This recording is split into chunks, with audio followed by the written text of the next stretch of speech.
Lieutenant Sarah Chen's boots hit the Coronado Naval Base tarmac with the kind of confidence that came from years of proving herself. The California sun blazed overhead as she adjusted her service cap and grabbed her duffel bag. This was it. Naval Special Warfare Command, home of the Navy SEALs, the most elite fighting force in the world. She'd fought tooth and nail for this assignment, beating out dozens of candidates with her flawless record in Marine Corps Intelligence School, her fluency in Arabic, Pashto, and Farsi, and her tactical analysis scores that had impressed even the hardest instructors at Quantico. But the moment she stepped through the doors of the operations building, the temperature dropped 20 degrees, and it had nothing to do with the air conditioning. The briefing room fell silent as she entered. 30 pairs of eyes turned toward her, and not one held welcome.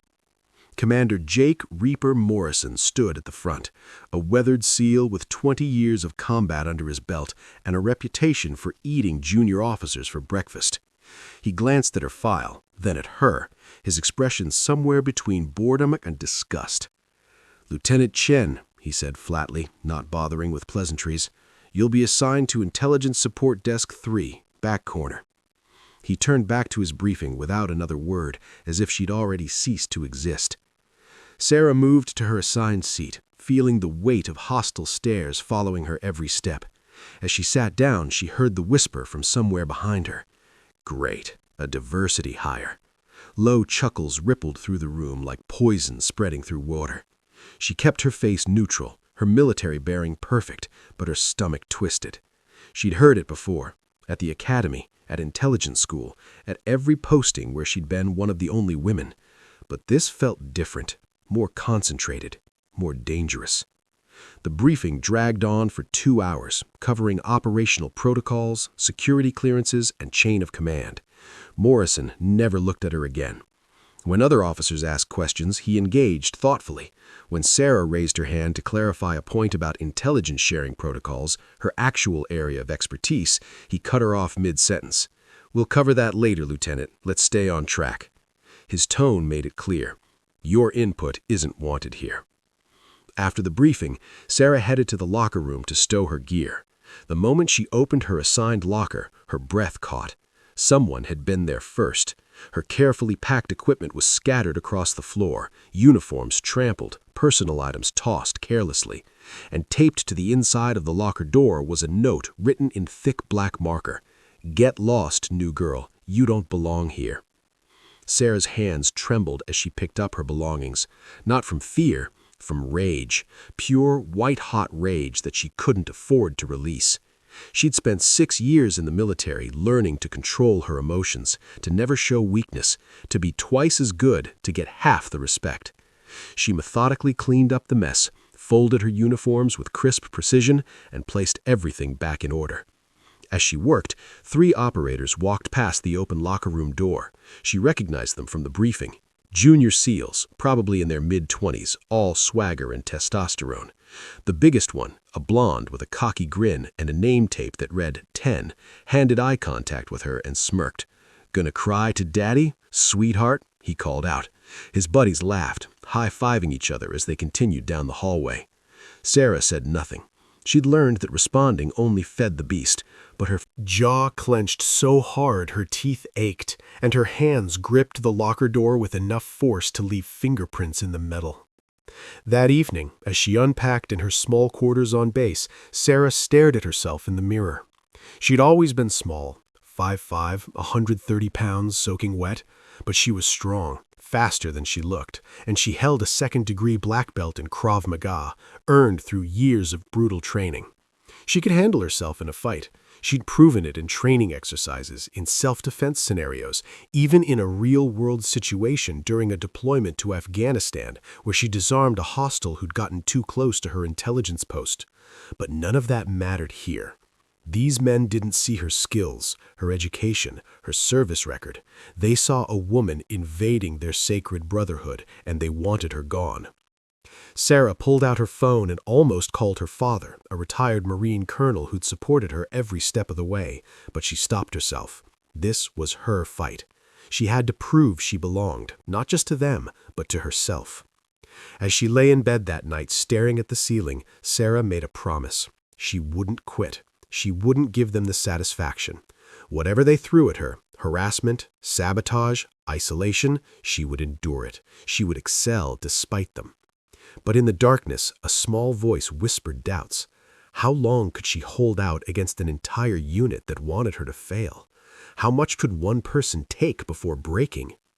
Sarah pushed the thoughts away and closed her eyes. Tomorrow would bring new challenges. She needed to be ready. What she didn't know was that tomorrow would be far worse than anything she could imagine, and that somewhere in the shadows, a legendary warrior was already watching, waiting for the right moment to intervene.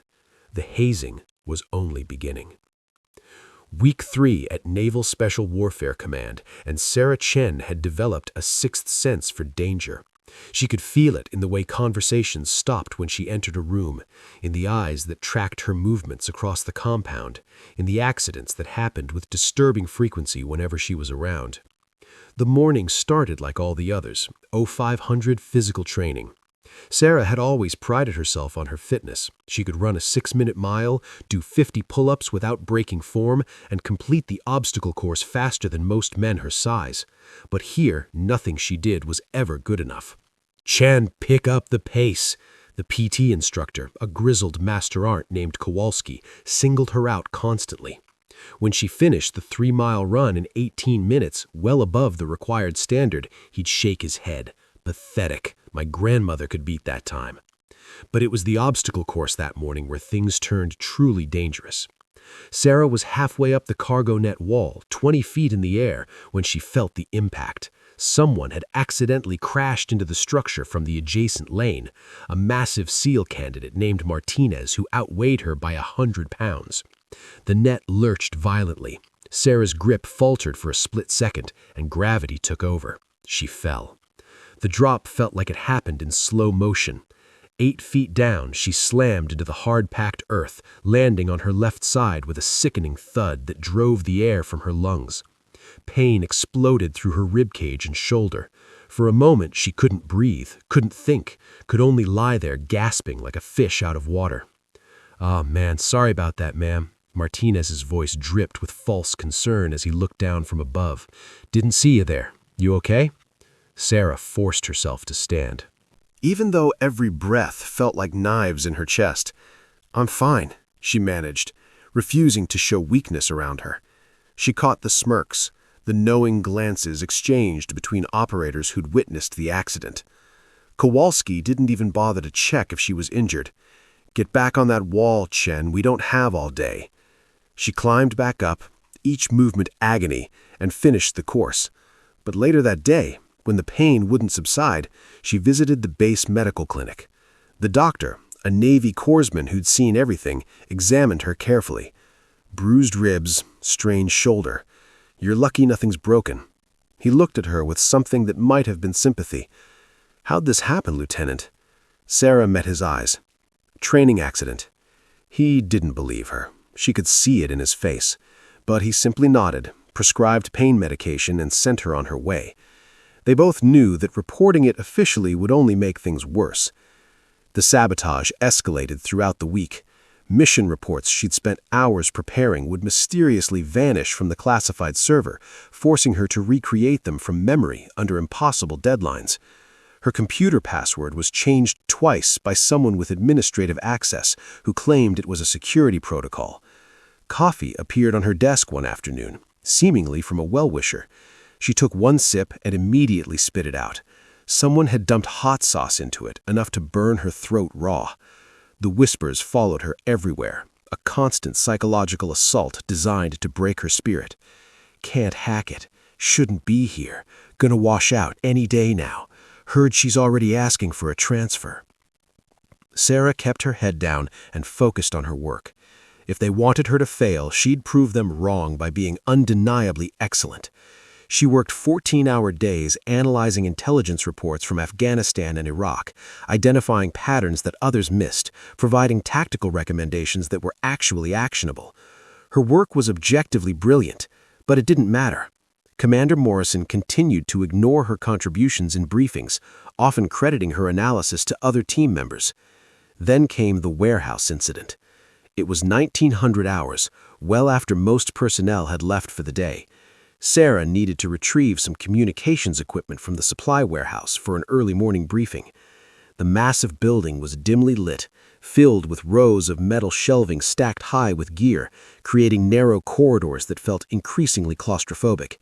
She was deep in the back section, inventory list in hand, when she heard the footsteps behind her. 3 sets moving with purpose. Sarah turned to find Brock Hansen and 2 of his buddies, Carter and Phillips, blocking the aisle. There was no one else in the building, no witnesses, no help. "Well, well, look who's working late." Hansen's smile didn't reach his eyes. He was a big man, 6'2" and solid muscle, with the kind of aggressive confidence that came from never being challenged. Lost, sweetheart? His friends spread out, flanking her on both sides. Sarah's pulse quickened, but she kept her voice steady. "I'm retrieving equipment. Excuse me." She moved to push past. Hansen stepped directly in her path, close enough that she could smell the tobacco on his breath. "See, that's the thing. You're always in the way, always where you don't belong." His hand shot out and grabbed her bicep, fingers digging in hard enough to bruise. Maybe it's time someone explained that to you properly. Every instinct Sarah had screamed at her to react. Her Krav Maga training provided a dozen ways to break his grip, to disable him, to hurt him badly enough that he'd never touch her again. Her body was coiled, ready, analyzing strike points, throat, solar plexus, knee, groin. She could drop him in seconds, but she couldn't. Assaulting a fellow service member, especially a SEAL, would mean court-martial. It would mean the end of her career, proof that she couldn't control herself, that women really were too emotional for special operations environments. They were baiting her, waiting for her to throw the first punch so they could destroy her. So instead, Sarah did something harder than fighting back. She controlled herself. "Let go." Her voice was ice. For a long moment, Hansen held on, testing her, pushing to see if she'd break. Carter and Phillips moved closer, boxing her in. The warehouse suddenly felt very small, very isolated. Then Hansen released her with a little shove, laughing, "Relax, Lieutenant, just making sure you know where you stand." The 3 of them walked away, their laughter echoing off the metal shelves. Sarah stood there shaking, not from fear, but from the sheer effort of restraining herself. Her shoulder throbbed where he'd grabbed it, adding to the collection of bruises she was accumulating. She finished retrieving the equipment with mechanical precision, her mind already working through her options. That night, she filed a formal complaint with her immediate supervisor, Lieutenant Graves. She sat in his office and calmly, professionally, detailed the incident, the intimidation, the physical contact, the implied threat. Graves listened, his expression carefully neutral. When she finished, he leaned back in his chair and sighed. "Lieutenant Chen, I understand you're having a difficult adjustment period. Integration is never easy, but these men, they're SEALs. They push." Boundaries. It's how they test people, how they build unit cohesion. Sir, this wasn't testing. This was harassment and assault. Did he hurt you? He grabbed me hard enough too. But did he actually injure you? Threaten you explicitly? Sarah saw where this was going. "Sir, with respect." "Look, Chen." Graves's tone shifted to paternal condescension. "Boys will be boys, especially in elite units. You need to develop thicker skin. If you file an official complaint, it'll only make things worse for you. My advice? Keep your head down, do your job, and let this blow over. They'll get bored eventually." Sarah left his office feeling more isolated than ever. The message was clear. She was on her own. The system wouldn't protect her. Her chain of command wouldn't support her. That night, lying in her quarters with her ribs still aching and fresh bruises on her arm, Sarah faced a terrible question. How much more could she take? And more importantly, should she even keep trying? The darkness offered no answers, only the certainty that tomorrow would bring fresh challenges, fresh humiliations, fresh tests of her resolve. What Sarah didn't know was that she wasn't quite as alone as she felt. Somewhere in the shadows of Naval Special Warfare Command, a legend was watching, and he'd seen enough. Master Chief Petty Officer Marcus Ghost Williams had earned his nickname the hard way by getting the man no one saw coming. 15 years of black operations across 4 continents had honed him into something more myth than man. He could disappear into shadows in broad daylight, read a room's dynamics in seconds, and assess a person's character with unsettling accuracy. At 42, he was a legend among the SEAL teams, a warrior who'd seen and done things that remained buried in classified files so deep they might as well not exist. He was also a 4th-degree black belt in Brazilian Jiu-Jitsu, a 2nd-degree black belt in Krav Maga, and held advanced certifications in 6 other martial arts disciplines. Fighting wasn't just what Marcus did, it was who he was, written into his DNA through 10,000 hours of training and 100 real-world engagements where hesitation meant death. But more than his combat skills, Marcus was known for 3 things: his unwavering sense of fairness, his zero tolerance for cowards, and his ability to see through BS at 100 yards. He'd been watching Lieutenant Sarah Chen since the day she arrived. It wasn't intentional at first. Marcus had been passing through the operations building when he'd witnessed her first briefing with Commander Morrison. He'd seen the dismissive glance, the cold shoulder, the way Morrison had cut her off mid-sentence. He'd also seen something else, the flash of brilliance in her question, the tactical acuity that Morrison was too blind or too biased to recognize. Marcus made a mental note and moved on. The teams had always been resistant to change. He'd seen it before with different groups: racial integration, cultural shifts, evolving tactics. Resistance was natural, but there was a difference between healthy skepticism and targeted harassment. Over the following weeks, Marcus observed with growing concern. He saw the accidents during PT. He'd been running his own training session on the adjacent course when Sarah fell from the cargo net. Marcus had watched Martinez's deliberate collision, had seen the calculated nature of it. That wasn't hazing, that was assault with plausible deniability. He noticed the mission reports disappearing from the system. As a Master Chief with top-level clearance, Marcus had access to server logs that junior officers didn't. He saw the digital fingerprints, files deleted, passwords changed, administrative sabotage that could only come from someone with rank and authority. The trail pointed in directions that made his jaw clench. But it was during the joint combat simulation with British SAS that Marcus's casual observation turned into active interest.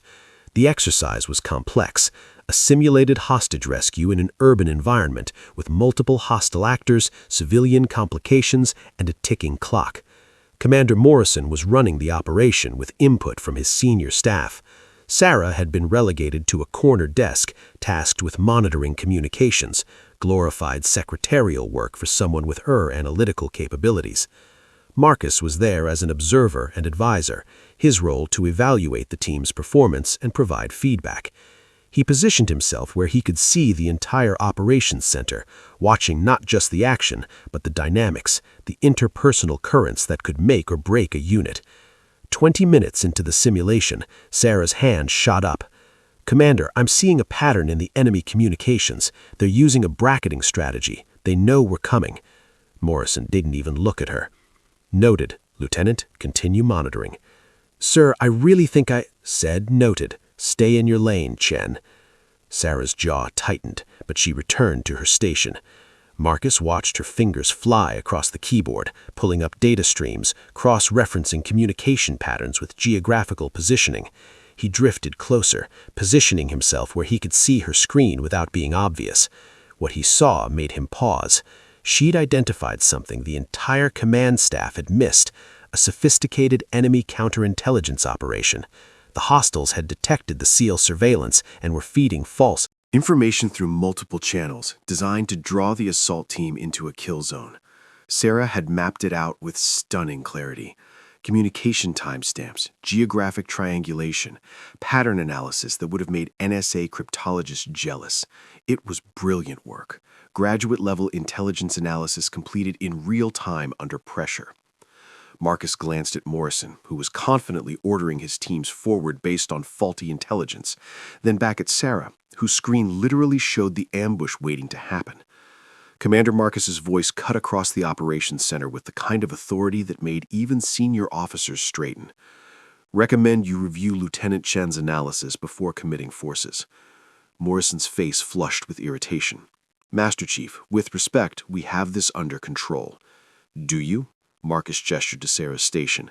Because from where I'm standing, you're about to walk your people into an ambush that your intelligence officer identified 15 minutes ago. The room went silent. Morrison had no choice but to look at Sarah's screen. His expression cycled through confusion, comprehension, and then carefully masked anger as he realized she was right. Completely, undeniably right. But pride and prejudice are powerful forces. Instead of adjusting the operation, Morrison made a fatal choice. Interesting theory, Lieutenant, but we're going with our current assessment. Continue as planned. Marcus said nothing more. He simply watched as the simulation played out exactly as Sarah had predicted. The SEAL teams entered the target building and were immediately caught in a devastating crossfire. Simulated casualties mounted rapidly. Within minutes, the exercise was a catastrophic failure. Hostages dead, team members eliminated, mission failed on every metric. The after-action review was brutal. The British SAS commander was diplomatically scathing. The observing admiral was less diplomatic, his disappointment evident. Morrison stood at the front of the room, face purple, trying to deflect blame. This disaster, he began, his voice tight with barely controlled rage, occurred because our support staff failed to provide adequate real-time intelligence. His eyes locked on Sarah like laser guidance systems. When you're assigned a monitoring role, Lieutenant Chen, we expect you to actually monitor and report critical information. Sarah stood at attention, her face carefully blank, but Marcus could see the tremor in her clenched fists. Around the room, knowing glances were exchanged. Everyone understood what was happening. Morrison was scapegoating her for his own failure to listen. "Sir, I did report," Sarah began. "You reported nothing useful." Morrison's voice rose. "Your job is to provide actionable intelligence, not theoretical academic exercises. This failure is directly attributable to your inadequate performance." The injustice of it hung in the air like cordite smoke. Marcus watched 30 officers and enlisted personnel witness a superior officer publicly humiliate a subordinate for his own mistakes. Some looked uncomfortable, most looked away. None spoke up. Except Marcus. Commander Morrison. His voice was quiet, but it carried the weight of 15 years of earned respect. That's not accurate. Every head in the room swiveled toward him. Morrison's eyes widened slightly. Challenging Ghost Williams wasn't something people did casually. Master Chief, Lieutenant Chen identified the enemy's bracketing strategy 22 minutes into the exercise. She reported it directly to you. I witnessed it personally. You chose to disregard her analysis. Marcus's tone was professional, factual, but there was steel underneath. The after-action report should reflect that. The tension in the room could have been cut with a knife. Morrison's face went from purple to white. He'd just been contradicted by a living legend in front of his entire command staff and visiting allies.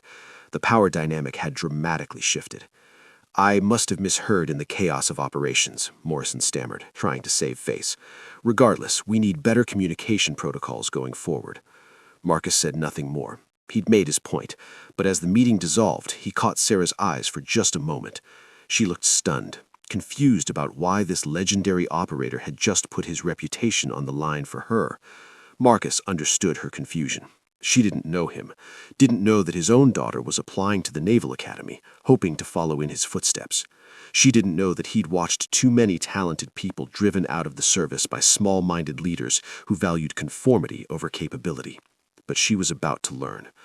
That evening, Marcus did something he rarely did. He pulled rank and accessed personnel files. Sarah Chen's record was exceptional. Top of her class at the Naval Academy, distinguished graduate from Marine Intelligence School, fluent in 3 critical languages, tactical analysis scores in the 98th percentile, combat deployment to Afghanistan, where she'd earned a commendation for identifying an insurgent network that led to the capture of a high-value target, and, buried in her personal information, 2nd-degree black belt in Krav Maga, competitive martial arts background, expert marksman qualification. Marcus sat back in his chair, a plan forming. This wasn't just about fairness anymore. This was about recognizing a warrior when he saw one, regardless of gender. Sarah Chen had the raw materials. She had the intelligence, the dedication, the martial arts foundation. What she lacked was the confidence that came from knowing someone had her back and the advanced tactical skills that would make her undeniable. He could provide both. The next morning, Marcus found Sarah leaving the gym after an early workout. She stiffened when she saw him approaching, clearly unsure what to expect. "Lieutenant Chen, walk with me." It wasn't a request. They walked in silence for a moment, past the training facilities toward the beach where morning PT sessions were beginning. "You're getting hammered," Marcus said bluntly, "and it's not going to stop on its own." Sarah's jaw clenched. "I can handle it, Master Chief." "I know you can. I've watched you handle it for 3 weeks. Very professional, very controlled." He stopped and turned to face her. "But handling it isn't the same as winning. Right now you're surviving. I'm offering you a chance to dominate." "I don't understand." "Private training, 5 o'clock every morning before official PT. Hand-to-hand combat, advanced tactics, mental conditioning. I'll teach you everything I know." He paused, his dark eyes intense. "I saw your record. You've got a black belt in Krav Maga. That's a good foundation. But I can make you into something they can't ignore, can't dismiss, can't underestimate." Sarah stared at him, clearly shocked. "Why would you do this?" Marcus was quiet for a moment, watching the morning sun reflect off the Pacific. "Because I've been to war with female soldiers who could outfight, outthink, and outlast most men I know. Because talent is talent, and wasting it due to prejudice is a sin I won't tolerate. And because Morrison and his cronies need to learn that the uniform matters more than what's underneath it." He extended his hand. 5 o'clock tomorrow, Gym 3. Be ready to work harder than you ever have in your life. I won't go easy on you because you're facing harassment. I'll push you harder because of it. If they won't respect the uniform, we'll make them respect the warrior. Deal." Sarah looked at his hand, then at his face, searching for any hint of ulterior motive or mockery. She found only fierce determination and absolute sincerity. She gripped his hand firmly. "Deal, Master Chief." Marcus nodded once. "Good.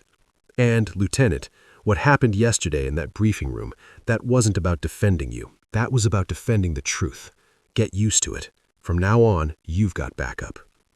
As he walked away, Sarah stood frozen, watching the legendary Ghost Williams disappear into the morning activity of the base. For the first time in 3 weeks, she felt something she'd almost forgotten: hope.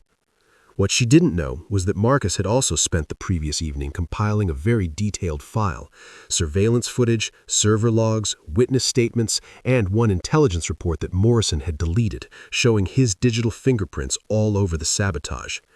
The training would make Sarah stronger, but if Morrison pushed too far, Marcus had insurance. And unlike Morrison, Ghost Williams never bluffed. The game had changed. Sarah just didn't know it yet.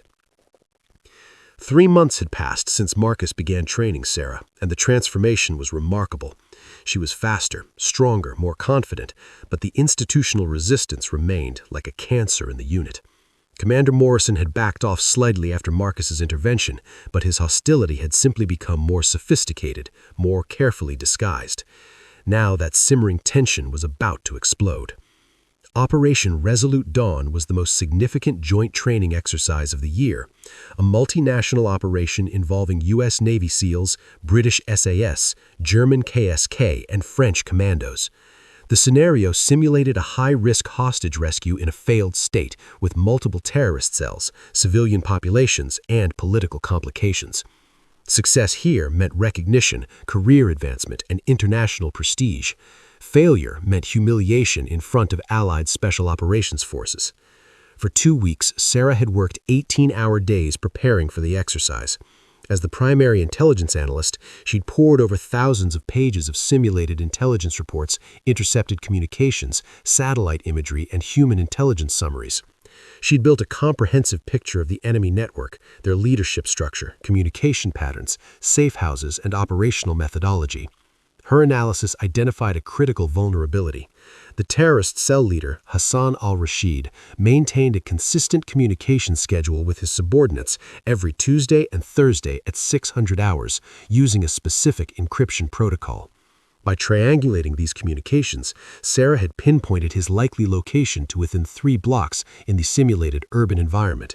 More importantly, she'd identified his security detail's rotation schedule, finding a 90-minute window every Wednesday morning when his protection was at its weakest. It was brilliant work, the kind of actionable intelligence that could turn a dangerous raid into a surgical strike. Sarah compiled everything into a comprehensive 12-page tactical assessment, complete with maps, timeline analysis, and recommended courses of action. She titled it Operation Resolute Dawn, Critical Intelligence Package Priority Action. She submitted it directly to Commander Morrison 72 hours before the exercise, with read receipts and priority flags following every protocol in the book. Morrison never forwarded it to the planning team. Instead, he assigned Sarah to logistics coordination, essentially inventory management for ammunition, medical supplies, and communications equipment. When she protested, citing her role as intelligence analyst, Morrison's response was coldly bureaucratic. Lieutenant Chen, successful operations require excellent logistics. Consider this an opportunity to demonstrate your versatility. The intelligence brief is being handled by Lieutenant Commander Graves and his team. Sarah knew what was happening. Morrison was sidelining her during the most important operation of the year, ensuring she'd have no visibility, no credit, and no opportunity to prove her worth to the visiting Allied commanders. But she also knew that fighting it openly would only make things worse. So she did her job. She coordinated supplies, managed inventories, and ensured every team had the equipment they needed. And she watched, helpless and frustrated as the operation planning proceeded without her. The exercise launched on a cool Tuesday morning. The operations center was packed with personnel, American commanders, Allied observers, senior officers evaluating performance. Large screens displayed real-time feeds from helmet cameras, drone footage, and tactical maps. The energy was electric, the stakes impossibly high. Sarah sat at her logistics station in the back corner, monitoring supply status on her laptop while the real action unfolded without her.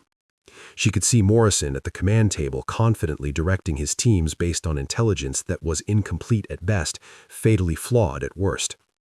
They were using outdated analysis, operating on assumptions about enemy positions that Sarah's research had proven false.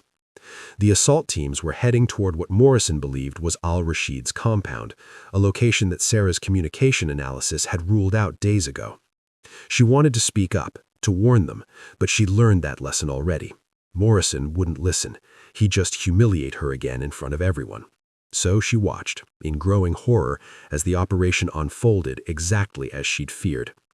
The assault teams breached the target compound at 800 hours with textbook precision. Flashbangs detonated, doors exploded inward, operators flooded through with overwhelming force. The building was cleared in minutes. It was empty. Completely empty. No hostages, no terrorists, nothing but abandoned furniture and cold cooking fires. Confused radio chatter filled the operations center. Target building secure. No jackpot. Repeat, no jackpot. Morrison's confident expression faltered.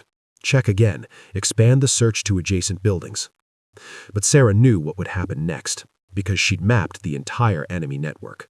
The abandoned compound was a trap, a deliberate false target designed to draw and rescue forces. While the SEAL teams were clearing empty rooms, the actual terrorist cell was triangulating their position. The ambush came fast and brutal. Simulated gunfire erupted from 3 directions simultaneously: rooftops, windows, concealed positions that offered perfect crossfire coverage of the target building. The exercise umpires began declaring casualties as blank rounds and laser designators lit up the assault teams.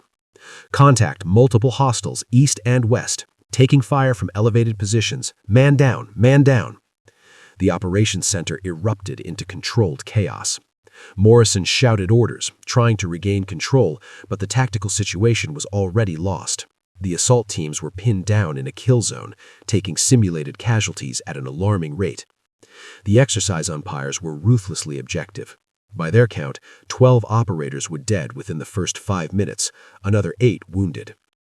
Meanwhile, on another screen that Sarah could see from her position, a different team of role players representing the terrorist cell was calmly executing the actual hostages at the real location. The compound Sarah had identified 3 days ago, the one Morrison had never bothered to look at. The exercise ran for another brutal 20 minutes before the umpires called it. Final assessment: catastrophic failure. Hostages executed, assault teams decimated, mission objectives completely unmet. It was a disaster that would be analyzed and discussed in special operations communities worldwide. The after-action debrief was scheduled for 1400 hours in the main briefing room. Sarah attended, sitting in the back row, hoping to remain invisible. The room was packed, not just with naval special warfare personnel, but with Allied commanders, visiting officers, and senior leadership evaluating the unit's performance. The British SAS commander went first, his critique diplomatically brutal. The intelligence picture was fundamentally flawed. You assaulted a target with no current confirmation of enemy presence. That's not special operations, that's hope masquerading as tactics. The German KSK observer was more direct. Your intelligence preparation was amateur hour. We would never launch an operation with such poor reconnaissance. Each critique landed like a physical blow. Sarah could see Morrison's face turning progressively darker shades of red, his jaw clenching tighter with each word. Comment. This wasn't just a failed exercise. It was public humiliation in front of the international special operations community. Then came the most damning assessment from Rear Admiral Kessler, the officer overseeing naval special warfare training. He was a no-nonsense leader who'd come up through the SEAL teams himself and had zero tolerance for incompetence. Gentlemen, this was unacceptable. The kind of failure we witness today gets real people killed in real operations. I want a full investigation into how our intelligence preparation could be this fundamentally inadequate. Someone needs to answer for this. That's when Morrison made his move. He stood, his face a mask of controlled fury, and turned his gaze directly on Sarah. The room followed his eyes, and suddenly she felt like an insect under a microscope. "Admiral, if I may," Morrison's voice was tight, vibrating with barely suppressed rage. "This disaster occurred because our intelligence support staff failed to provide adequate preparation. When you assign someone to a critical role, you expect them to deliver." He gestured towards Sarah, and she felt 30 sets of eyes lock onto her like targeting lasers. Lieutenant Chen was responsible for intelligence preparation for this exercise. She had weeks to develop a comprehensive picture of the enemy's situation. Instead, we went into this operation essentially blind. This failure rests squarely on her shoulders. The room went silent. Sarah felt her face flush, felt her heart hammering in her chest. This was it, the moment Morrison had been building toward for months, public scapegoating in front of Allied forces and senior leadership, ensuring her career would be effectively over. She stood slowly, her legs somehow steady despite the adrenaline coursing through her veins. When she spoke, her voice was clear and controlled, though fury burned beneath every word. "Sir, with respect, that's not accurate. I submitted a complete intelligence assessment 72 hours before the operation. It identified—" "You submitted nothing useful, Lieutenant." Morrison's voice rose to a near shout, his professional veneer finally cracking. "I have reviewed your work and it was inadequate, incomplete, and frankly amateur. The kind of analysis I'd expect from a first-year academy student, not a supposedly qualified intelligence officer. Commander, I specifically identified the actual target location." "Enough." Morrison slammed his hand on the table. "I will not have you making excuses and deflecting blame in front of our Allied partners. You failed. Own it.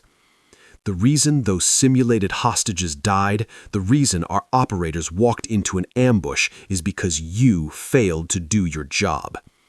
Sarah stood there trembling, not with fear, but with pure, incandescent rage. Every eye in the room was on her. She could see some officers looking uncomfortable, others nodding in agreement with Morrison, still others carefully neutral. The Allied observers watched with the detached interest of people witnessing internal American military dysfunction. She wanted to scream. She wanted to pull out her laptop and show everyone the comprehensive report that Morrison had deliberately buried. She wanted to expose him for the fraud and bigot he was. But she couldn't, not without proof, not without evidence that he deliberately sabotaged her. And even if she could prove it, who would believe her? A junior lieutenant accusing a decorated SEAL commander? She'd look like a desperate officer trying to deflect blame. So instead, Sarah did something that required more discipline than any physical training Marcus Williams had put her through. She stood at attention, looked Morrison directly in the eyes, and said in a voice devoid of emotion, "Understood, sir." 2 words. That's all she allowed herself, because anything more would have resulted in her saying things that would end her career on the spot. Morrison held her gaze for a moment, a flicker of satisfaction in his eyes. He'd won, publicly humiliated her in front of everyone who mattered, proven in his mind that she didn't belong. Dismissed. Lieutenant Sarah executed a perfect about-face and walked out of the briefing room with her head high and her spine straight. She made it all the way to the bathroom before her hands started shaking. She locked herself in a stall and leaned against the wall, breathing slowly, carefully fighting to maintain control. Something inside her had broken. Not her spirit. That was still intact, still burning, but her faith in the system. Her belief that merit and excellence would eventually be recognized. Her hope that she could outlast the harassment through pure competence. All of it shattered in that briefing room. For the first time since arriving at Naval Special Warfare Command, Sarah Chen seriously considered quitting. Not because she couldn't handle the work, but because no amount of competence seemed to matter when the system itself was rigged against her. She didn't know that outside the bathroom, in the hallway, Master Chief Marcus Williams had heard every word of Morrison's tirade. She didn't know that he was already walking toward Morrison's office with a file folder containing surveillance footage, server logs, and one very detailed intelligence report with digital fingerprints all over it. She didn't know that the breaking point she just reached was about to become Morrison's breaking point instead. The next 24 hours would change everything. Marcus Williams didn't knock. He simply opened Commander Morrison's office door and stepped inside with the kind of quiet authority that made even senior officers reconsider their life choices. Morrison looked up from his desk, irritation flashing across his face before recognition set in. His expression shifted quickly. Ghost Williams wasn't someone you dismissed casually. "Master Chief, what can I do for you?" Morrison's tone tried for professional courtesy but couldn't quite hide the weariness underneath. Marcus closed the door behind him and stood there for a moment, just looking at Morrison with those dark, unreadable eyes that had stared down terrorists, warlords, and corrupt officials across 4 continents. The silence stretched uncomfortably. Then Marcus dropped a manila folder on Morrison's desk. It landed with a soft thump that somehow sounded like a guillotine blade. "This ends now," Marcus said quietly. Morrison glanced at the folder like it might contain a live grenade. "I'm not sure what you—" "Open it." It wasn't a request. Morrison's hand trembled slightly as he opened the folder. His face went progressively wider as he flipped through the contents. The first page was a printout of server logs showing file deletions on the classified network. Sarah's intelligence reports deleted by an administrator account. The timestamp matched exactly with Morrison's login session. Digital fingerprints that any competent IT investigator could trace back to him in minutes. The second page showed security camera footage stills from the equipment warehouse, date and timestamped, showing Brock, Hansen, Carter, and Phillips cornering Sarah between the shelving units. The image quality was crystal clear, showing Hansen's hand gripping Sarah's arm, the aggressive posturing, the intimidation. The third page was Sarah's original 12-page intelligence assessment for Operation Resolute Dawn, the one Morrison claimed never existed, complete with submission timestamps, read receipts, and Morrison's own digital signature acknowledging receipts 72 hours before the exercise. The fourth page was even more damning, a detailed analysis comparing Sarah's intelligence assessment with the actual exercise results. Her predictions were accurate down to the street-level locations, the terrorist cell leader position, the ambush setup, the security rotation schedules. Everything she'd identified had been correct. If Morrison had used her analysis, the operation would have been a textbook success. The remaining pages were witness statements Marcus had quietly collected over the past 3 months. Junior enlisted personnel who'd been ordered to sabotage Sarah's equipment, IT specialists who'd been instructed to delete her files under the guise of security protocols, even 2 other officers who'd expressed discomfort with Morrison's treatment of Sarah but had been too afraid to speak up. It was a prosecutor's dream, airtight, comprehensive, damning evidence of systematic harassment, sabotage, and abuse of authority. Morrison's hands actually shook as he looked up at Marcus. "Where did you get this? Does it matter?" Marcus's voice remained calm, almost conversational. "What matters is what happens next. You have 2 choices, Commander." He leaned forward, placing both hands on Morrison's desk, his presence suddenly overwhelming in the small office. Choice 1, this folder goes to Admiral Kessler tomorrow morning along with a formal complaint detailing systematic harassment, abuse of authority, deliberate sabotage of military operations, and falsification of records. The investigation will be thorough. Your career will end, not with a quiet retirement, but with a court-martial and a dishonorable discharge. Your reputation will be destroyed. Every operator you ever commanded will know you blamed a junior officer for your own failures. Morrison opened his mouth to protest, but Marcus continued, his voice dropping even lower. Choice 2, you stand down completely. No more harassment, no more sabotage, no more targeting Lieutenant Chen. You treat her with the same professional respect you'd give any other qualified officer. And when Admiral Kessler asks for his investigation into the intelligence failure, you're going to tell him the truth, that you received comprehensive intelligence that you failed to properly integrate into the operational plan. That's career suicide, Morrison whispered. No, Marcus corrected. That's accountability. There's a difference. You'll take a hit, probably lose this command, maybe get a negative evaluation, but you'll survive with your career intact. More importantly, you'll survive with your integrity intact. What's left of it anyway. Morrison stared at the folder, his mind clearly racing through scenarios, calculating odds, looking for an angle. Marcus could see the wheels turning, the desperation of a man watching his carefully constructed career implode. You can't prove I deliberately deleted those files. I could claim it was a technical error, a misunderstanding. Yes, I can prove it, Marcus interrupted. I've got 3 IT specialists willing to testify that you specifically ordered them to delete Lieutenant Chen's work.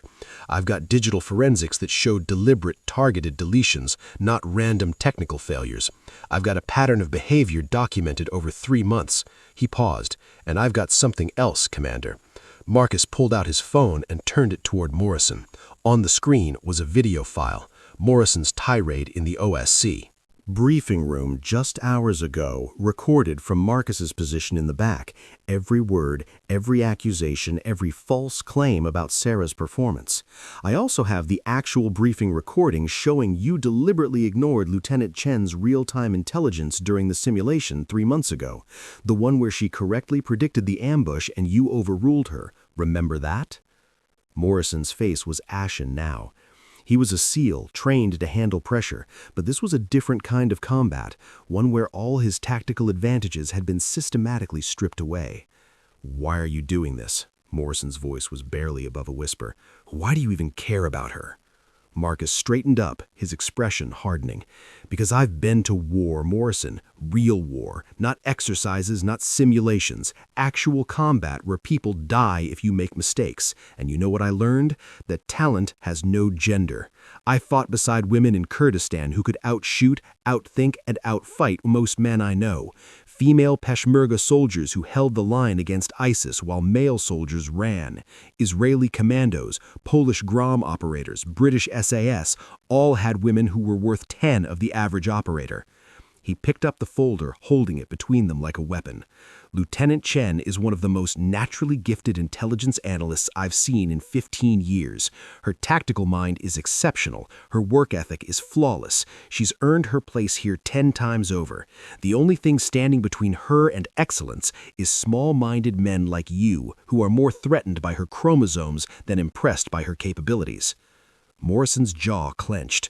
"The teams have traditions, standards. We can't just don't hide behind tradition when you mean prejudice." Marcus cut him off. "The team's tradition is excellence, period. Not gender, not politics. excellence.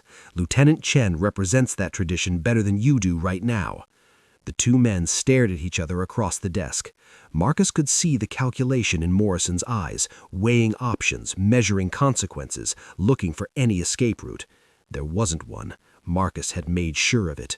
"So, what's it going to be, Commander? Do I deliver this to the Admiral, or do you start acting like the officer you're supposed to be?" The silence stretched for what felt like minutes. Finally, Morrison's shoulders sagged, not in defeat, but in resignation. He was trapped, and he knew it. "Fine," he said, his voice hollow. "I'll back off. No more interference with Lieutenant Chen's work." "Not good enough," Marcus said. "I need specifics. The harassment stops. All of it. The sabotage stops. The undermining stops. You will treat her with professional respect. You will give her assignments commensurate with her abilities. And when Admiral Tessler asks about the intelligence failure, you will tell the complete truth." "And if I do all that, this folder disappears?" Marcus considered for a moment. "No, this folder stays with me as insurance. But as long as you keep your word, it stays with me. You slip up even once, you tolerate harassment from anyone else in the unit, you make even one more attempt to sabotage her career, and this goes straight to the Admiral. Are we clear?" Morrison nodded slowly, his career and reputation balanced on the edge of a knife. "Crystal clear, Master Chief." "Good." Marcus turned toward the door, then paused. "One more thing, Commander. Lieutenant Chen doesn't know about this conversation. She doesn't know about this folder. She's going to continue thinking she's alone, that she has to fight every battle herself, and that's how it's going to stay. She's not being protected. She's earning her place through her own merit. All I'm doing is removing the obstacles you put in her way. Understand?" Morrison understood. This wasn't a rescue, it was a leveling of the playing field. Marcus left the office without another word, the folder tucked securely under his arm. But he wasn't done. Morrison would back off, that was certain. But the cultural problem ran deeper than one biased commander. There were still Brock Hansen and his crew, still the whispered mockery, still the institutional resistance. Morrison might be neutralized, but the war wasn't over. Marcus found Sarah 2 hours later in the base gym, attacking a heavy bag with controlled fury. Her technique was good, much better than when they'd started training 3 months ago. Her strikes were precise, powerful, her footwork solid, but he could see the anger in every punch, the frustration in every combination. She didn't notice him at first, too focused on the bag. Marcus watched for a moment, analyzing her form, noting the improvements and the areas that still needed work. Then he cleared his throat. Sarah spun, dropping into a defensive stance before recognition kicked in. She relaxed slightly, but didn't smile. "Master Chief, Lieutenant." He gestured toward the bag. "Your right cross is dropping. Elbow stays up, remember?" Sarah nodded, too emotionally exhausted to do more than accept the correction. Marcus studied her for a moment. The bruised knuckles, the sweat-soaked shirt, the barely controlled fury radiating from her small frame. She was close to breaking, not from weakness, but from the sheer accumulated weight of months of harassment and injustice. He'd seen it before in combat. Good soldiers pushed past their psychological breaking point not by enemy fire, but by betrayal from their own leadership. "Walk with me," he said. They left the gym and headed toward the beach, where the Pacific Ocean crashed against the shore in the fading evening light. The sound of waves had always helped Marcus think, had always provided perspective when the human world became too complicated. "I heard what happened in the briefing," Marcus said finally. Sarah's jaw tightened. "Then you know I'm probably done here. Morrison's going to use this to push me out. And honestly, maybe he should. Maybe I don't belong." "Stop." Marcus's voice was sharp enough to cut through her spiral. "Don't you dare finish that sentence." Sarah looked at him, surprised by the intensity. "You belong here, Lieutenant, more than Morrison does, more than half the operators in that briefing room do. What happened today wasn't about your competence, it was about his fear." "Fear of what?" "Fear that you're better than him. Fear that if you succeed, it exposes how much he's coasted on reputation rather than actual ability. Fear that the world is changing and he can't stop it." Marcus turned to face her directly. "Morrison is a dinosaur watching the meteor, trying to convince everyone that extinction isn't coming. But it is, and you're part of that change." That doesn't help me right now, Sarah said, her voice cracking slightly. I did everything right, and it didn't matter. I produced brilliant work, and he buried it. I followed every rule, and he still destroyed me in front of everyone. I know. Marcus's voice softened. And that's why what I'm about to offer you is more important than ever. Sarah looked at him questioningly. Morrison will leave you alone now. Trust me on that. But the culture won't change with one conversation. You still have Hansen and his crew. You still have the whispers, the doubts, the people waiting for you to fail. He paused. So here's what we're going to do. We're going to intensify your training. Not just physical, mental, tactical, strategic. I'm going to teach you everything I know, push you harder than you've ever been pushed. And when we're done, you won't just be competent, you'll be undeniable. Why? Sarah asked, the word barely a whisper. Why are you doing this for me? Marcus was quiet for a long moment, watching the sun sink toward the horizon, painting the sky in shades of orange and red. Because someone did it for me once, he said finally. When I was a young SEAL, the only black operator in my unit, there was a Master Chief who saw past my skin color to my potential. He trained me, protected me from the worst of the prejudice, gave me the tools to succeed. When I asked him why, he said because excellence deserves excellence, and I won't let small minds waste talent. He turned back to Sarah. I'm paying that forward. Lieutenant Shen, you've got something special. A tactical mind that's rare, a work ethic that's exceptional, and a warrior spirit that refuses to quit despite everything they've thrown at you. I'm not going to let Morrison or Hansen or anyone else waste that. Sarah felt something shift inside her. Not hope exactly, but something closer to determination, a refusal to let the bastards win. What do I have to do? Marcus smiled, a rare expression that transformed his usually stoic face. Show up tomorrow at 500 hours and be ready to work harder than you ever have in your life. Because if they won't respect the uniform, we're going to make them respect the warrior. Sarah met his eyes and saw nothing but absolute sincerity and fierce determination. 500, Master Chief. I'll be there. As she walked away, Marcus watched her go, then pulled out his phone and sent a single encrypted message to a contact at Naval Criminal Investigation Service, an old friend who owed him favors and shared his views on justice. The message contained a single attachment, the complete folder on Morrison. Marcus wasn't taking chances. Morrison would behave now out of fear, but fear was a temporary motivator. Marcus wanted insurance, real insurance. His NCIS contact would quietly open a preliminary investigation, nothing official yet, just enough to have the framework in place if Morrison ever forgot their agreement. As the sun set over the Pacific, Marcus allowed himself a small smile. The game had changed. Sarah didn't know it yet, but she now had more than just a trainer. She had a guardian who'd fought in the shadows for 15 years and knew exactly how to protect his people. Morrison's reign of harassment was over. Now came the hard part, transforming Sarah Chen from a good officer into an exceptional warrior that no one could deny. The real training was about to begin. The alarm screamed at 4:45 hours, but Sarah was already awake. She'd been staring at the ceiling for 20 minutes, her body sore from yesterday's training, her mind replaying Morrison's public humiliation on an endless loop. Every instinct told her to stay in bed, to call in sick, to just give up. Instead, she swung her legs out of bed and began her morning routine. By 5:59, she was standing outside Gym 3 in the pre-dawn darkness, wearing PT gear and carrying a water bottle. The building was locked, lights off, seemingly abandoned. For a moment, Sarah wondered if she'd misunderstood, if this was another elaborate setup for another humiliation.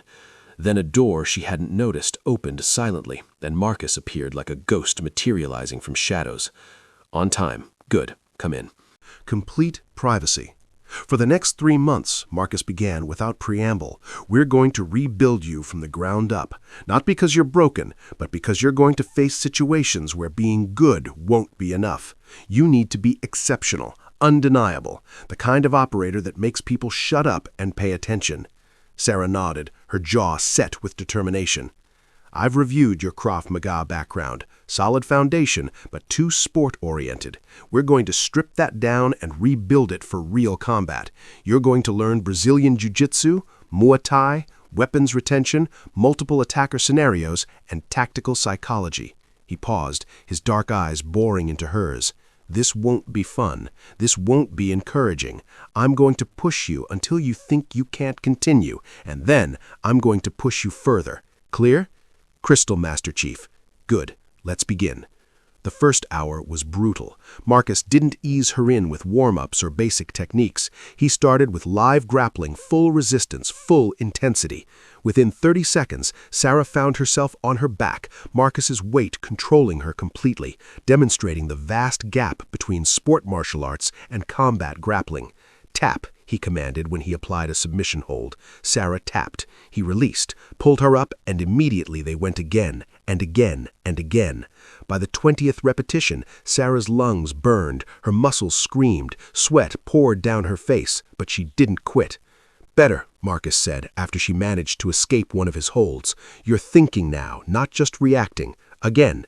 The session lasted 2 hours, far longer than the planned session. When it finally ended, Sarah could barely stand. Her legs trembled, her arms felt like lead, and she was fairly certain she'd be covered in bruises by nightfall.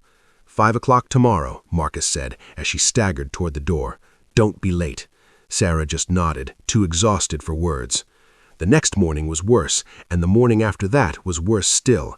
Marcus was relentless, pushing her through techniques, scenarios, and conditioning drills that left her gasping and broken. But something strange began to happen around week 2. Sarah started to anticipate his movements. Her body began responding faster, more efficiently. Techniques that had seemed impossible started to click into place like puzzle pieces. She was adapting, evolving, transforming under the pressure. Good, Marcus said one morning after Sarah successfully defended against a simulated knife attack. You're not thinking anymore. You're reacting. That's when real skill begins. But the training wasn't just physical. Marcus understood that combat was 90% mental. During their sessions, he'd stop mid-technique and quiz her on tactical scenarios. You're in a hallway, 3 hostiles ahead, 2 behind. Your weapon jams. What do you do?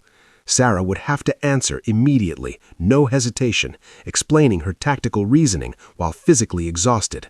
Marcus was training her mind to function under extreme stress, the same stress she'd face in real combat or in a hostile environment of the command.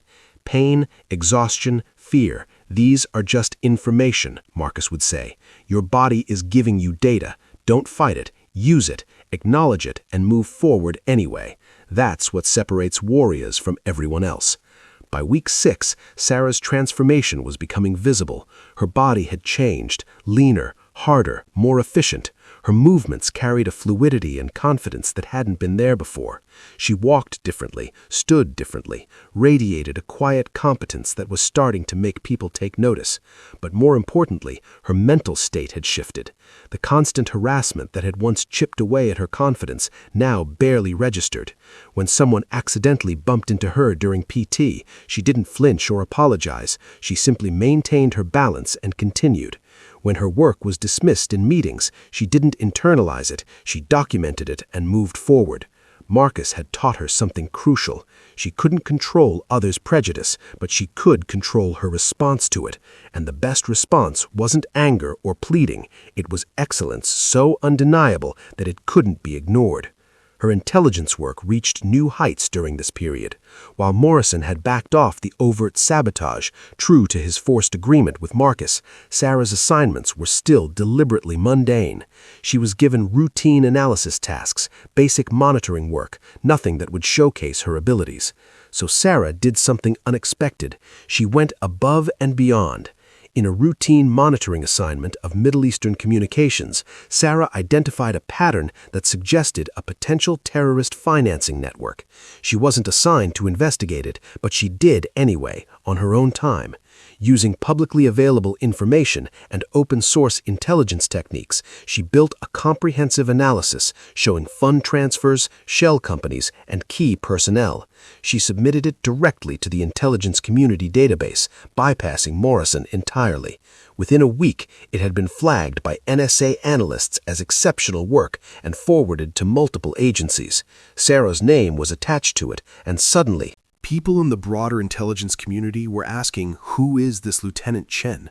Morrison couldn't bury it, couldn't take credit for it, couldn't stop the recognition from flowing to Sarah from sources outside his control. His face turned purple when he saw the commendation come through channels, but there was nothing he could do. Word began spreading through Naval Special Warfare Command, not just about her intelligence work, but about her training with Ghost Williams.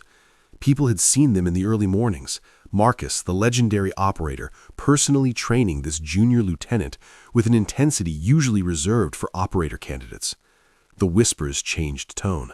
Instead of, "she doesn't belong," people started asking, "what does Ghost see in her?" And when Ghost Williams vouched for someone, people paid attention. By week 10, some of the operators started treating Sarah differently. Not warmly, the culture hadn't shifted that much, but with a cautious respect. During a briefing, when she provided analysis on a tactical scenario, a few people actually listened instead of just dismissing her outright. It was a small victory, but it mattered.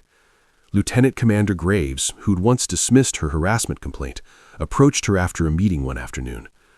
"Lieutenant Chen, that analysis you did on the financing network? Impressive work. Really impressive."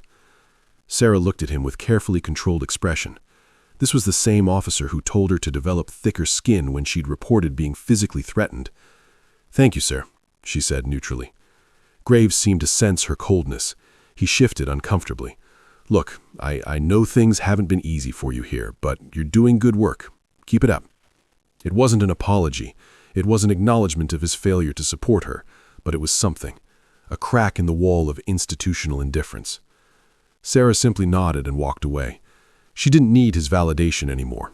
Marcus had taught her that. But not everyone was warming to her success. Brock Hansen and his crew, Carner and Phillips, watched Sarah's growing reputation with increasing resentment. They'd been expecting her to wash out, to quit, to disappear. Instead, she was thriving, earning recognition, training with a living legend. It made them look bad by comparison, and men like Hansen didn't handle that well. "She's still just a diversity hire playing dress-up," Hansen muttered to his buddies one evening at the base bar. "Training with Ghost doesn't make her a real operator. Someone needs to remind her of that." Carter, slightly drunk and always eager to follow Hansen's lead, nodded enthusiastically. "Yeah, she's gotten way too cocky lately. Thinks she's hot because she got lucky with one intelligence report." Phillips, the smartest of the three, looked uncertain. "I don't know, man. Ghost doesn't waste time on people who can't hack it. Maybe we should just..." "Maybe we should just what?" Hansen's voice carried an edge of aggression. "Let her prance around here like she earned her place? She's making us all look bad. The teams are supposed to be elite, the best of the best, not some social experiment to make politicians feel good." The conversation continued, alcohol fueling resentment into something more dangerous. Hansen's humiliation from the parking lot incident months ago still burned. His ego demanded retribution, and his judgment, never great, was deteriorating under the influence of whiskey and wounded pride. "Next time she's alone," Hansen said quietly, a dangerous gleam in his eyes. "We're going to have a conversation. Make sure she understands her place." Phillips looked nervous. "Hansen, maybe that's not..." "You're with me or not?" Phillips hesitated, then nodded reluctantly. He was weak, easily led, and more afraid of Hansen's judgment than his own conscience. What they didn't know was that their conversation wasn't as private as they thought. The bartender, a retired SEAL who'd served with Marcus in Afghanistan, heard every word, and he had Ghost Williams on speed dial. Meanwhile, Sarah's training entered its final phase. Marcus had been building towards something specific, and one morning he revealed it. "You've learned the techniques, you've developed the physical skills. Now we're going to test them under stress, real stress." He'd set up a series of scenario-based training exercises, simulated attacks with multiple opponents, weapons, threats, confined space combat, all designed to push Sarah's new skills to their absolute limits. The scenarios were brutal. Marcus recruited other operators, men who respected him enough to participate, to play attackers. They didn't hold back. Sarah took real hits, real falls, experienced real fear and real adrenaline. And she handled it, not perfectly. She made mistakes, got overwhelmed, failed scenarios. But each time she failed, Marcus would stop, analyze what went wrong, and make her do it again and again, until the response became automatic, instinctive, hardwired into her nervous system. "Combat isn't about being perfect," Marcus told her, after a particularly rough session. "It's about being effective under the worst possible circumstances. You're going to get hit. You're going to be scared. You're going to face situations where every instinct screams to run. The question is, what do you do? Then? Sarah, bleeding from a split lip and sporting fresh bruises, looked up at him with fierce determination. I fight anyway. Marcus smiled, one of those rare expressions that transformed his face. Exactly. You fight anyway, not because you're not afraid, but because you're more committed than you are scared. By month 3, Sarah Chan was a different person. Not different in character or values, those had always been strong, but different in capability, in confidence, in the way she carried herself through the world. She moved like water now, fluid, adaptable, controlled. Her techniques were sharp, precise, economical. She could spar with male operators significantly larger than her and hold her own through superior technique and strategy. Her tactical mind had been honed to razor sharpness through constant pressure and testing. People noticed. The whispers changed from mockery to speculation to grudging respect. Even some of Morrison's closest allies started including her in tactical discussions, asking her opinion on intelligence matters, treating her less like a token and more like a colleague. Morrison himself maintained cold professionalism, keeping his word to Marcus, but clearly resenting every moment of it. He couldn't sabotage her anymore, couldn't bury her work, couldn't publicly humiliate her. He was forced to watch her succeed despite his best efforts to break her. It ate at him daily. One morning in early December, after a particularly intense training session, Marcus told Sarah something he'd never said before. "You're ready." Sarah looked at him questioningly. "Ready for what, Master Chief?" "For whatever comes next. You've got the skills, you've got the mindset, you've become the warrior I knew you could be." He paused. "But, Sarah, and I'm using your first name intentionally now, you need to understand something. The training was never really about fighting. It was about confidence, about knowing deep in your bones that you can handle whatever they throw at you." Sarah understood. The physical skills mattered, but the psychological transformation was the real victory. She no longer walked through the command wondering if she belonged. She knew she belonged. And if anyone disagreed, that was their problem, not hers. "Thank you," she said quietly, "for everything, for believing in me when no one else did." Marcus shook his head. "I didn't believe in you, Lieutenant. I recognized you. There's a difference. You always had everything you needed. I just helped you access it." As Sarah left the gym that morning, she felt different, lighter somehow, despite the physical exhaustion. For the first time in months, she felt genuinely hopeful about her future at Naval Special Warfare Command. What she didn't know was that Brock Hansen's resentment had reached a boiling point, that he and his crew had been watching, waiting for an opportunity, that her growing success had transformed their casual mockery into active hatred, and that the real test of everything Marcus had taught her was about to arrive in the worst possible way. The storm was coming. Sarah just didn't see it yet.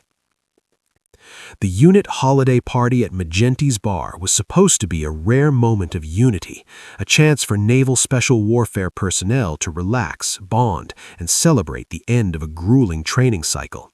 The bar was packed with operators, support staff, and their families, the atmosphere thick with laughter, music, and the particular brand of aggressive camaraderie that characterized SEAL culture.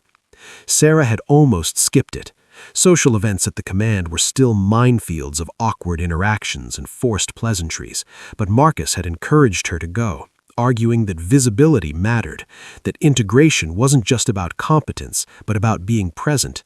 So she went, nursed a single beer, made polite conversation with a few officers who'd warmed to her over recent months, and left before things got too rowdy. By 2100 hours, she was heading toward her car in the dimly lit parking lot, keys in hand, already mentally planning tomorrow's early training session. The December air was cool and crisp, carrying the salt smell of the nearby ocean. The parking lot was mostly empty now. Most personnel were still inside, the party in full swing. Sarah's car was parked in the back corner, away from the entrance, under a flickering streetlight that cast uneven shadows across the asphalt. She was halfway to her vehicle when she heard the footsteps behind her. Not the casual footsteps of someone heading to their own car. These were purposeful, coordinated, multiple sets moving with tactical precision. Sarah's newly honed instincts kicked in immediately. Everything Marcus had drilled into her about situational awareness, threat assessment, predatory behavior patterns. She didn't turn around, didn't speed up, just kept walking at the same pace while her peripheral vision tracked the movement and her mind calculated distances, escape routes, tactical options. 3 men moving to flank her, cutting off her direct path to the car. Sarah's heart rate elevated, but her breathing stayed controlled. Marcus's voice echoed in her mind. Fear is information. Use it. She stopped walking and turned to face them. Brock Hansen emerged from the shadows first, his blonde hair catching the flickering streetlight. Carter and Phillips flanked him on either side, forming a loose semicircle that trapped Sarah between parked vehicles. All 3 were bigger than her, Hansen especially, standing 6'2" and probably 220 pounds. Muscle and malice, and all 3 reeked of whiskey and bad decisions. "Leaving so soon, Lieutenant?" Hansen's voice carried that dangerous mix of alcohol-fueled courage and genuine hostility. "Party just started. Not very social of you." Sarah kept her voice calm, professional, giving them nothing to escalate from. "Gentlemen, if you'll excuse me, I have an early morning." She moved to step around them, but they shifted position, maintaining the encirclement. Carter, slightly drunker than the others, giggled, a high-pitched sound that didn't match his size. "See, that's the problem," Hansen continued, stepping closer. "You're always so serious, so professional, like you're trying to prove something." Another step. "But we all know the truth, don't we? You're just a diversity hire playing dress-up. Training with Ghost doesn't change that." Sarah's tactical mind was working overtime now. The parking lot was isolated. The music from the bar would mask any sounds. No witnesses, no help. She could see Philip shifting nervously. He was the weak link, uncomfortable, but too cowardly to intervene. "I'm going to ask you once more to step aside," Sarah said, her voice dropping into the command tone Marcus had taught her. Calm authority, backed by the implicit threat of consequences. Hansen laughed, but there was no humor in it. "What, you going to run crying to Ghost again? Going to file another complaint that gets ignored?" He was close enough now that Sarah could see the burst blood vessels in his eyes, smell the alcohol on his breath. "Time someone taught you a lesson about respect." His hands shot out and grabbed her bicep, the same aggressive grip he'd used in the warehouse months ago. His fingers dug in hard, designed to hurt, to intimidate, to establish dominance. And that was his first mistake. Everything Marcus had drilled into Sarah over 3 months of brutal training activated in a fraction of a second. Her body moved before her conscious mind fully registered the threat. Pure muscle memory. Techniques practiced 10,000 times until they were automatic. Sarah's free hand came up and trapped Hansen's gripping hand against her arm, controlling it. Simultaneously, her body weight dropped and rotated, breaking the mechanical advantage of his grip, using leverage instead of strength. Her foot swept behind his leg. The same outside trip technique Marcus had made her practice until she could do it in her sleep. Hansen's eyes widened in shock as his balance disappeared. Sarah used his forward momentum against him, adding a sharp pull to accelerate his fall. The big SEAL candidate hit the asphalt hard, his skull bouncing off the pavement with a sickening crack that echoed through the parking lot. Total elapsed time, 2.3 seconds. Jesus! Carter's alcohol-addled brain took a moment to process what had just happened. Then instinct and misplaced loyalty kicked in. He rushed forward, arms outstretched, trying to grab Sarah in a bear hug, the classic, untrained response of someone who relied on size instead of skill. Sarah sidestepped with the fluid motion Marcus had drilled into her. Never be where they expect you to be. As Carter stumbled past, committed to a tackle that meant only air, Sarah's hand shot out and grabbed the back of his collar. She used his own momentum against him, redirecting his charge directly into the side panel of a parked Ford F-150. The impact was spectacular. Carter hit the truck with enough force to set off the alarm, his face connecting with the metal door panel. He bounced off and collapsed in a heap, blood streaming from his nose, dazed and disoriented. Total time, 4.8 seconds. Phillips froze, his eyes wide of shock. Violence had unfolded so quickly, so efficiently, that his alcohol-numbed brain couldn't process it. His two larger, stronger companions were on the ground, one unconscious, one groaning and bleeding, and Sarah stood between them, barely winded, her stance balanced and ready for more. "Don't," Sarah said quietly, her eyes locked on Phillips. It wasn't a plea, it was a warning.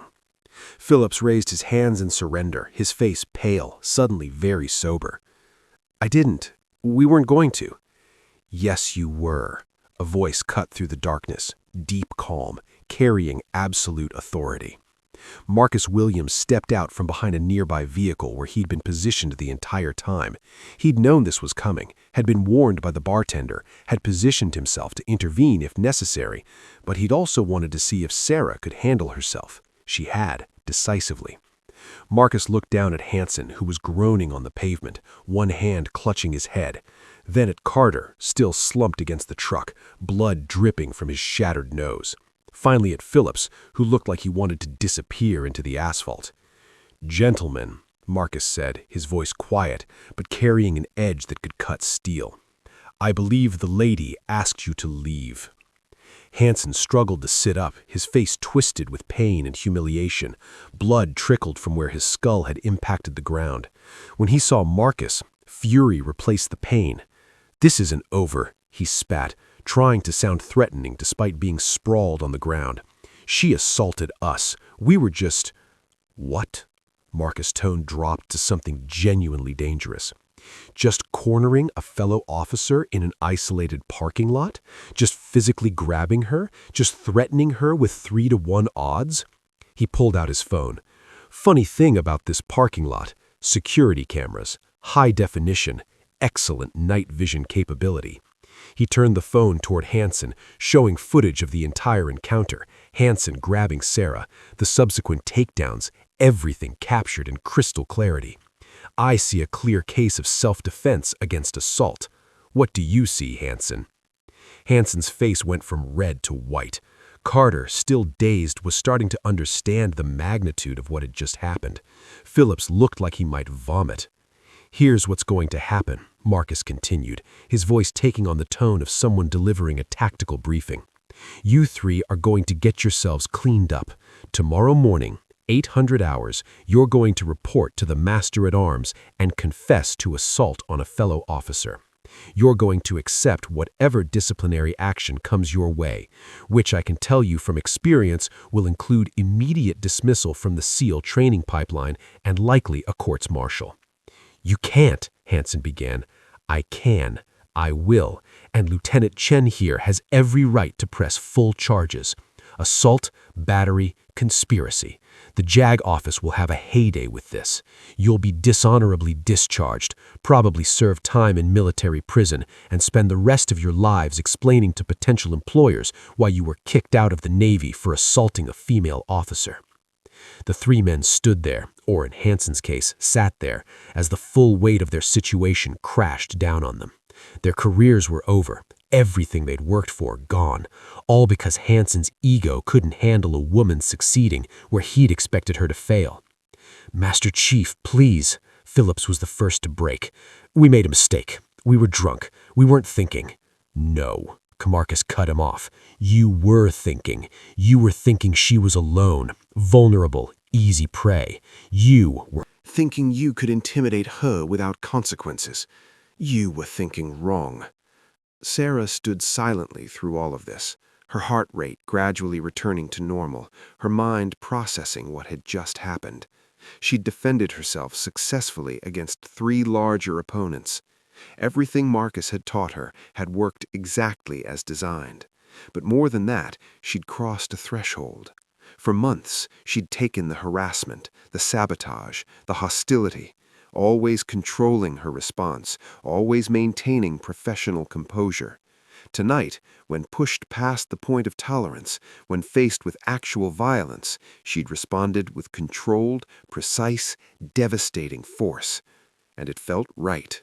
Not the violence itself, but the agency, the refusal to be a victim, the transformation from target to warrior. "Get out of here," Marcus said dismissively to the three men, "and consider yourselves fortunate that Lieutenant Chen is more professional than you deserve. If this were my call, I'd have you in the brig tonight." Hansen struggled to his feet, supported by Phillips. Carter was still too dazed to stand properly. The three of them limped away toward the bar entrance. Their evening of intimidation turned into complete disaster. When they were gone, Marcus turned to Sarah. For a long moment, he just looked at her, his expression unreadable. "You dropped your elbow on that trip," he said finally. "Worked anyway, but keep it tight next time." Sarah blinked, then laughed, a genuine tension-releasing laugh. After everything that had just happened, he was critiquing her technique. "Yes, Master Chief." "How do you feel?" Sarah considered the question seriously. How did she feel? Her hands were shaking slightly from adrenaline dump. Her heart was still elevated, but underneath the physiological response was something else, a deep, calm certainty. "I feel ready," she said finally, "for whatever comes next." Marcus nodded, satisfied. "Good, because what comes next is going to be interesting. This footage," he held up his phone, "is going to the Master-at-Arms, the JAG office, and the Admiral. Those three are done, but this is going to send shockwaves through the command." "Will there be blowback?" Sarah asked. "People saying I overreacted, that I should have de-escalated." "Let them say it," Marcus interrupted. "The footage is clear. You were assaulted. You defended yourself with appropriate force. Anyone who has a problem with that can take it up with me." He paused. "Sarah, you need to understand something. Tonight wasn't just about defending yourself. Tonight was about sending a message to everyone in this command. Lieutenant Sarah Chen is not a target. She's not someone to be intimidated or harassed. She's a warrior who can and will defend herself." Sarah absorbed this, understanding the broader implications. This confrontation, as unpleasant as it was, had been necessary. It had forced a reckoning that words and complaints could never achieve. "What happens tomorrow?" she asked. "Tomorrow you show up at 5 o'clock for training, like always. You do your job like always. You conduct yourself with the same professionalism you always have. The only difference is that now everyone knows what happens if they cross the line." Marcus started walking toward his own vehicle, then paused and looked back.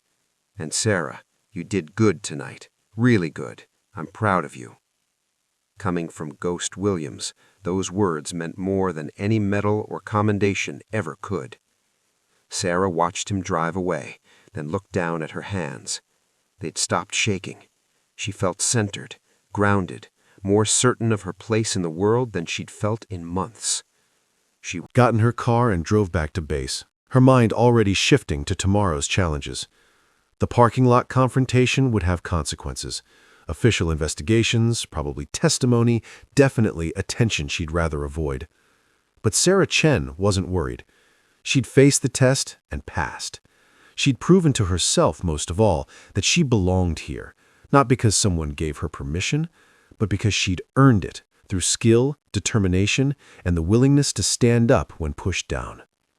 The new girl who'd arrived at Naval Special Warfare Command 4 months ago was gone, broken down and rebuilt into something stronger. Tomorrow would bring new challenges, but tonight, for the first time since arriving at Coronado, Sarah Chen slept peacefully. The warrior had arrived, and she was just getting started. Monday morning formation at 6 a.m. was different. Sarah stood in her usual position, third row, maintaining the professional bearing she'd perfected over months of adversity. But something in the air had shifted.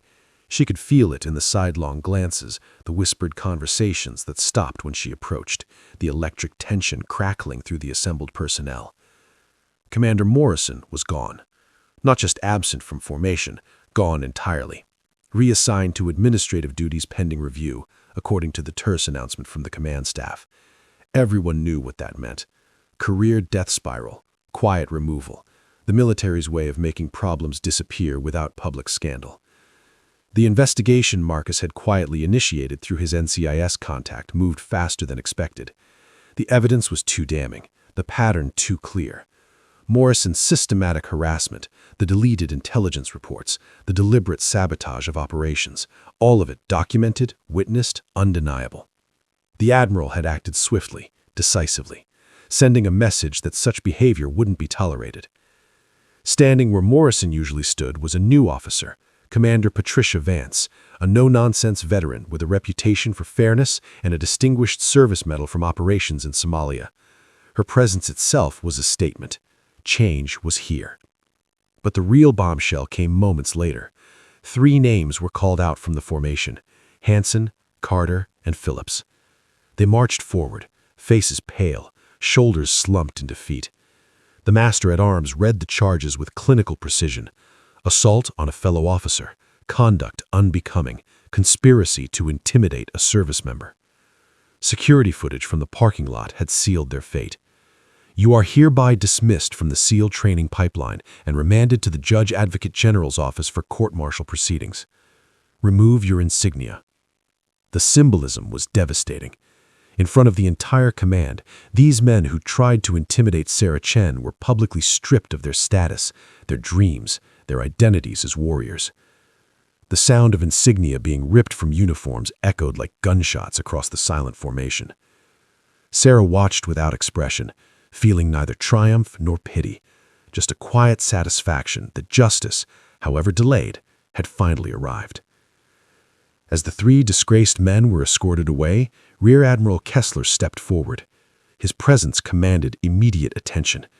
This was the man who oversaw all of naval special warfare training, whose word carried the weight of institutional authority. Let me be absolutely clear. Kessler's voice cut through the morning air like a blade. Excellence has no gender. Courage has no gender. The warrior ethos that defines this community has no gender. What it does have is standards. Standards of performance, standards of conduct, standards of honor. He paused, his gaze sweeping across the formation, making eye contact with officers and enlisted personnel alike. Anyone who engages in harassment, discrimination, or sabotage of fellow service members will be removed from this command, period. I don't care about your rank, your reputation, or your combat record. If you can't treat your teammates with respect, you don't belong here. The message landed like a hammer. This wasn't politically correct postering. This was a SEAL admiral, a warrior's warrior drawing a line in the sand. Then Kessler turned slightly, his attention shifting to a specific person in the formation. Lieutenant Sarah Chen, front and center. Sarah's heart skipped a beat. She stepped forward with crisp precision, moving to stand before the admiral, her mind racing through possibilities. Was this another accusation? Another challenge? Lieutenant Chen, Kessler continued, his tone shifting slightly, your intelligence analysis over the past 4 months has been exceptional. Your work on the terrorist financing network was referenced in a National Security Council briefing last week. Your tactical assessments have been shared across the intelligence community as examples of analytical excellence. Sarah stood at rigid attention, barely breathing, not sure where this was going. More importantly, you've demonstrated the kind of resilience, professionalism, and warrior spirit that defines the best of this community. You've faced challenges that would have broken lesser officers, and you've responded not with complaints or excuses, but with excellence. Kessler paused for effect. Effective immediately, you are assigned as lead intelligence analyst for Operation Trident Reach, our joint operation with British and Australian Special Forces. This is a critical mission requiring the highest level of analytical capability. I'm confident you'll exceed expectations. The formation was dead silent. This wasn't just recognition. This was a plum assignment, the kind that made careers, the kind usually reserved for more senior officers with proven track records. Kessler was publicly endorsing Sarah Chen, elevating her in front of everyone who doubted her. Additionally, Kessler continued, I'm recommending you for the Navy Commendation Medal for your work on the financing network analysis. Well done, Lieutenant. Thank you, sir. Sarah managed, her voice steady despite the emotions churning inside her. Dismissed. Return to formation. As Sarah walked back to her position, something unexpected happened. One operator, a grizzled senior chief named Rodriguez, who'd never spoken to her before, started clapping. Slowly at first, then with conviction. Another joined him, then another. Within seconds, the entire formation was applauding, not the polite, mandatory applause of military ceremonies, but genuine, thunderous recognition. The sound rolled across the compound like a wave, building in intensity. Sarah stood at attention, eyes forward, but her throat tightened. This was what she'd wanted from day one. Not special treatment, not lowered standards, just recognition that she belonged, that she'd earned her place through merit. After formation dismissed, the dynamic was completely different. Operators who'd previously ignored her now nodded respectfully as they passed. Several Approached to congratulate her on the assignment. Even officers who'd been cool or dismissive made efforts to engage professionally. The whispers hadn't stopped, they'd just changed tone. Instead of, "she doesn't belong," people were asking, "how did she bounce back from all that?" And, "did you see her drop Hansen?"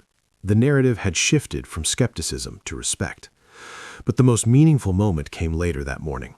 Sarah was in the operations center, reviewing preliminary intelligence for Operation Trident Reach, when Marcus appeared beside her.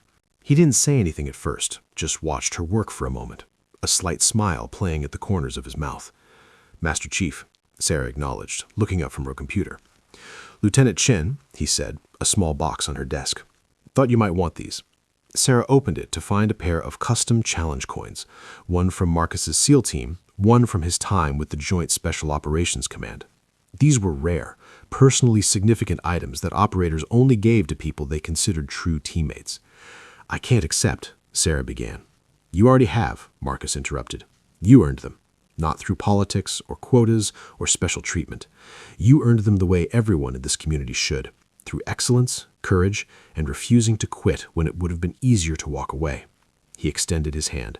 "Welcome to the teams, Lieutenant Chen. For real this time." Sarah shook his hand firmly. No words necessary. They both understood what this moment represented. Not just her acceptance into the community, but the validation of everything she'd endured. As Marcus walked away, Sarah returned to her intelligence analysis, but with a different energy. She wasn't fighting for acceptance anymore. She had it.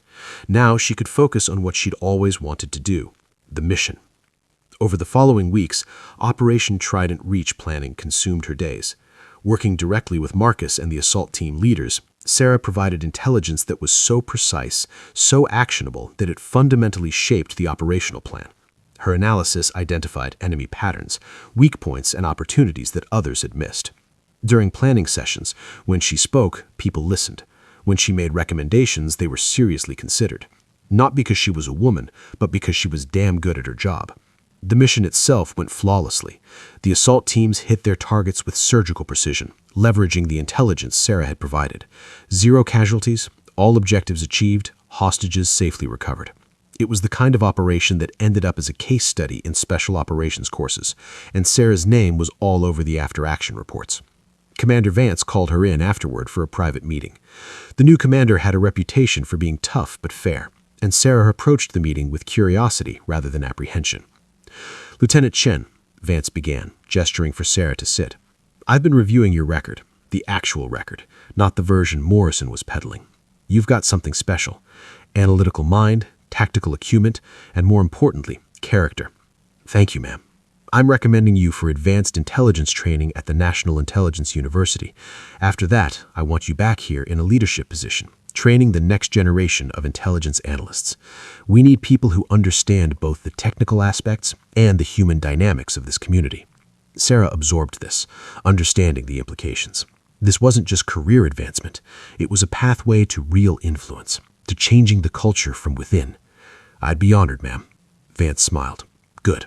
Now get back to work. We've got another operation spinning up, and I need your brain on it." As Sarah left the commander's office, she passed a group of new arrivals, fresh officers reporting to the command for the first time, wide-eyed and nervous. Among them was another woman, a young lieutenant who looked simultaneously excited and terrified. The lieutenant caught Sarah's eye, seeming to recognize her from briefings or reputation. Sarah could see the unspoken question in the younger officer's expression. "Is it going to be okay? Can I make it here?" Sarah paused, then gave her a slight nod and a small, knowing smile, a gesture that said, "Yes, it's hard, but you can do this. I did." The young lieutenant's shoulders straightened slightly, drawing strength from that brief moment of connection. Sarah continued down the hallway, her pace confident, her bearing that of someone who'd not only survived, but conquered. The new girl who'd arrived at Naval Special Operations Command 6 months ago was gone, torn down by harassment and rebuilt through determination, training, and an absolute refusal to accept defeat. In her place stood a warrior who'd earned her place through blood, sweat, and excellence that couldn't be denied. The whispers had changed. The culture was shifting, slowly, painfully, but shifting nonetheless, and Sarah Chen was no longer fighting to belong. She already did.